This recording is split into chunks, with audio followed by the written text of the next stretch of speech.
Gracias para empezar a la Universidad de Granada y a los organizadores del Congreso. Voy a comenzar con mi comunicación para no perder más tiempo. Las memorias, autobiografías y otros géneros de la escritura del yo constituyen espacios para la expresión del desacuerdo grave de opiniones, que es, según la definición de la Real Academia Española, la disidencia.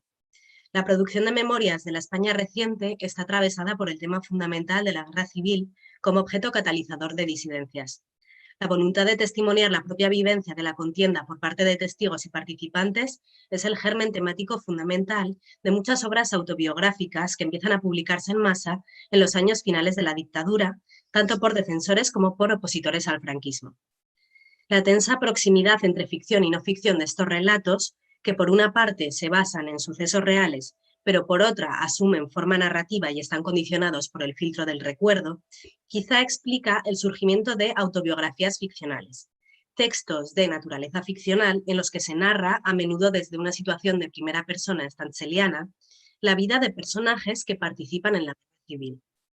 Uno de estos textos ficcionales que espejean las convenciones de la escritura del yo es La noche del diablo, una novela del escritor y biógrafo catalán Miguel Dalmau, publicada en el año 2009, que se incluye dentro del conjunto vastísimo de obras que, a partir del año 2000, rememoran episodios acaecidos durante la Guerra Civil Española. En este contexto, la presente comunicación, integrada en una tesis doctoral de la misma temática, se dirige a analizar la manera en que La noche del diablo constituye un ejemplo de novela en que el miembro del bando sublevado ejerce como sujeto de la enunciación de un relato dirigido a comprender el pasado, expresar su disconformidad con su comportamiento y obtener alivio emocional. Esto se concreta en un doble objetivo: analizar los parámetros cognitivos que posibilitan las articulaciones de esta disidencia, entre los que destaca la separación identitaria entre un yo del pasado y un yo del presente, y abordar los 4 núcleos temáticos fundamentales de esta oposición: el enmarcado o framing de la disidencia, el desencadenante de la confesión, la percepción de transgresión respecto a sus principios cristianos, en el caso de la novela, y finalmente la consolidación de su disidencia política al constatar su error trágico de apoyar a los fascistas italianos. Para esto me sustento en el abundante corpus de estudio sobre la autobiografía, entre los que destacan Philippe Lejeune y Ana Caballé, así como en los llamados estudios literarios cognitivos. Con todo esto, mi comunicación aspira a contribuir a la teorización de la novela del presente siglo y a iluminar los recursos y estrategias al servicio de la expresión de la disidencia política por el perpetrador. Conviene iniciar mi comunicación con una brevísima recapitulación sobre la novela. En La noche del diablo, el acceso al contenido de los eventos, la sublevación en Mallorca, está mediado por la experiencia que de ella tiene el protagonista y narrador Julián Alcover, un sacerdote convaleciente en un sanatorio de tuberculosos que, a través de su narración, confronta activamente su pasado colaboracionista con los fascistas italianos llegados a Mallorca en los días que siguen al golpe militar de 1936. Por su conocimiento de la lengua italiana, Alcover es nombrado secretario personal del cruel Arconobaldo Bonacorsi, el conde Rossi, un militar fascista enviado por la Italia de Mussolini para apoyar a los sublevados y tomar el control de la isla. El sanguinario Rossi y sus acólitos, un grupo paramilitar de jóvenes apodados los Dragones de la Muerte, imponen una dinámica de comisión de crímenes cuya contemplación provoca en Alcover una aguda crisis emocional, de la que pretende librarse años más tarde mediante el bálsamo de la escritura. En este sentido, su relato constituye una disidencia respecto a sus propias creencias pasadas, al producirse una tajante separación entre su legitimación del levantamiento durante la contienda y la constatación, desde el presente de la narración, de su atroz equivocación. Antes de iniciar el análisis, he de dedicar unos momentos a referir los fundamentos metodológicos que utilizaré en mi comunicación y que son distintivos de mi proyecto doctoral. Los estudios literarios cognitivos resultan de la aplicación en la crítica literaria de los principios orientadores del giro cognitivo y, como refieren Richardson y Steen, estudian las capacidades cognitivas humanas que posibilitan la literatura como un proceso mental, así como la manera en que dichos procesos se representan literariamente. De entre sus variados enfoques voy a recuperar 2 líneas de estudio fundamentales para mi comunicación: los parámetros cognitivos que posibilitan la comprensión del testimonio y su origen natural. En primer lugar, Fludernik advierte que, para computar como narrativa, un texto debe presentar un protagonista humano y su experiencia de los eventos, y dado que los seres humanos somos criaturas pensantes, esto requiere la introducción de una consciencia humana que funcione como elemento mediador. Junto con la predisposición a identificar consciencias humanas, Fludernik advierte que las narrativas se enraizan en parámetros cognitivos naturales que el ser humano utiliza en el procesamiento de la vida cotidiana. Para Caracciolo, algunos de estos son la comprensión de la acción intencional, la percepción del tiempo o la evaluación moral de la vivencia. El aprovechamiento de marcos cognitivos de la vida ordinaria en la comprensión de obras literarias explica que el lector puede acceder a la experiencialidad de los personajes y dotarles, siguiendo a Fludernik, de una entidad cognitiva, ideológica, lingüística y espacio-temporal. En mi propuesta del esquema cognitivo del testimonio he identificado 3 parámetros cognitivos básicos en los que se enraiza la autodiégesis y que estudiaré a continuación en La noche del diablo. La identificación de consciencias humanas, la identificación y atribución de intencionalidad a las acciones y la situación en unas coordenadas espaciotemporales e ideológicas concretas. La segunda cuestión metodológica que me interesa destacar es el origen natural del testimonio. Efectivamente, la enunciación de relatos sobre la propia existencia es un acto frecuente en la vida cotidiana del ser humano y que se sustenta fisiológicamente en la memoria autobiográfica, que reúne los episodios rememorados de la vida del individuo. Dado el carácter social del ser humano, la posibilidad de compartir historias sobre la propia vida entraña un beneficio adaptativo claro.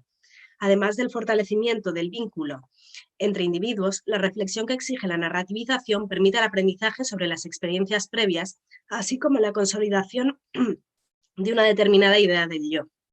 Este articular historias autobiográficas puede ejecutarse en distintos medios según Ana Caballé, como parte de la actividad mental más o menos consciente de cada individuo, mediante la elaboración e intercambio conversacional de narrativas naturales o a través de la escritura.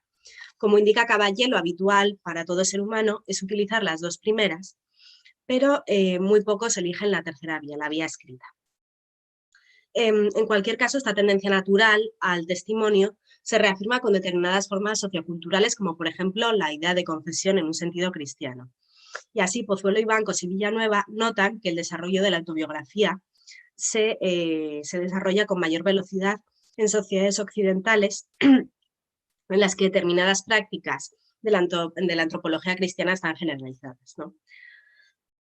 Entonces, la tendencia a utilizar recursos cognitivos ordinarios en el procesamiento de obras literarias permite la lectura de La noche del diablo en función de 3 parámetros cognitivos básicos. La identificación de consciencias humanas, la identificación de acciones y de su intencionalidad, y la inserción de los hechos y de los agentes en uno o varios cronotopos. La tendencia a identificar consciencias humanas señala a varias instancias. Por una parte, un autor empírico extratextual, que es el propio autor Miguel Dalmau; por otra, el narrador protagonista Julián Alcover; y después un mosaico de personajes, entre los que destaca el ya mencionado Conde Rossi.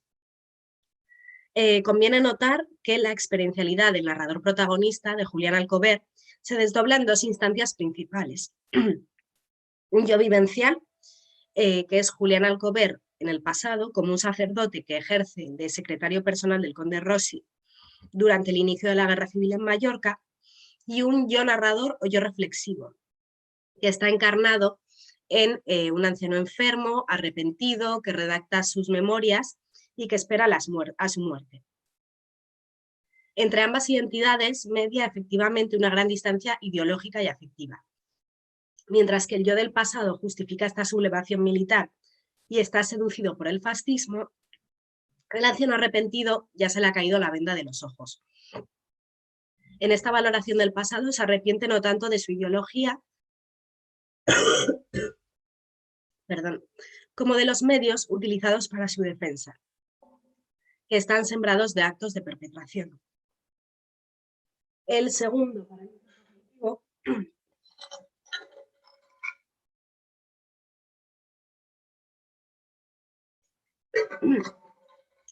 parámetro cognitivo, que es la identificación de acciones y de su intencionalidad, señala distintas actividades desempeñadas por Julián Alcover. Como yo narrador, articula efectivamente un relato formalizado sobre el pasado cuya finalidad es doble. Por una parte es nosiológica existencial, puesto que el narrador trata de dotar de un sentido a unos eventos inexplicables que vivió en el pasado. Y por otra es psicoterapéutica, porque Alcover trata de liberarse de la culpa mediante su relato. Por otra parte, las acciones del yo vivencial son las de secretario personal en un sentido amplio, encargo que Alcover acepta por mediación del obispo. En cuanto a la inserción de hechos en cronotopos, es posible identificar dos escenarios para los que aprovecharé la denominación de Pozuelo y Bancos. El cronotopo interno se sitúa en Mallorca en los primeros meses de la sublevación militar. El cronotopo externo se sitúa en el sanatorio de Cauvet en 1946, un hospital histórico construido a principios del siglo XX para albergar a los enfermos de tuberculosis. En este punto del siglo XX, la paz ha retornado a la isla, a pesar de la percepción por el sacerdote de que el mal ocasionado jamás podrá ser totalmente revertido. Paso ahora a esbozar unas breves conclusiones. Con mi comunicación he tratado de evidenciar cómo La Noche del Diablo, novela en que se presenta la confesión de un perpetrador arrepentido, constituye un ejemplo de disidencia política que asume unas coordenadas propias. Esta desavenencia profunda resulta particularmente dolorosa en la medida en que se produce contra las ideas esgrimidas por el propio sujeto, Julián Alcover, respecto a sus planteamientos ardientemente defendidos en el pasado y bajo los cuales dotó de un sentido al fusilamiento de inocentes. Mi análisis ha ofrecido un panorama del funcionamiento cognitivo del personaje protagonista Julián Alcover, con vistas a comprender el contexto en que se produce la disidencia. Así, mi comunicación ha señalado los parámetros mentales que permiten interpretar este ejercicio confesional: la identificación de sujetos, la identificación de acciones e intencionalidad, y la situación de los hechos en un cronotopo determinado, así como la manera en que se articula la disidencia política a partir de un enigma, la incapacidad para comprender sus acciones por parte del sacerdote. Con todo esto, he pretendido contribuir al tema de este congreso, la indisolubilidad de política y literatura en las obras hispánicas recientes, mediante la exposición de un caso paradójico de disidencia política, la que se produce entre uno mismo y su pasado. Muchas gracias.